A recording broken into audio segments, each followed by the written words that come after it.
পূর্বপুরুষের থেকে সৌদির হাতে আমরা নামাজ আদায় করি এবং আমাদের চট্টগ্রাম যেভাবে নামাজ পড়ে আসতেছি আমরা মানে মই মুরব্বী যারা আছি দেখে আইছি ওই জন্য এইগুলি আমরা করে আসতেছি। আল্লাহ যে কদিন হাতে বাচ্চা রাখে এই কদিন আমরা এইভাবে নামাজ পড়ে যাবো। ফরিদপুর জেলার বলমারী উপজেলা রাখালতলী গ্রামের আমরা পূর্বপুরুষ ধরেই বাপ দাদা এবং আমার যেভাবে নামাজ পড়ে আসছে সৌদি আরবের সাথে মিল রেখে, তা আমরা এখন সেভাবেই একইভাবে ঈদের নামাজগুলো আদায় করি এবং রোজা কুরবানি এগুলো সব সৌদি আরবের সাথে আমরা মিল রেখে করে থাকি। তো আমার পিতাও এখানে ইমামতি করেছেন, তারপরে আমাদের পূর্বপুরুষেরা এভাবে বংশ পরম্পরা এগুলো করে আসছে। আমরা ফিতর এবং ঈদুল আজহার নামাজ আমরা সৌদি আরবের সাথে মিল রেখেই করি।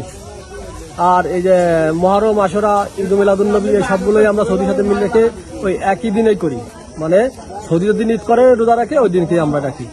আচ্ছা, আমরা রোজা রাখি, নামাজ পড়ি এই সৌদির সাথে মিলে গিয়ে আজকে পূর্বপুরুষদেরও নামাজ পড়ে আসতেছে, বাপ দাদারা পড়ে আসতেছে, আমরা সৌদির সাথে মিলে গিয়ে নামাজ পড়ি।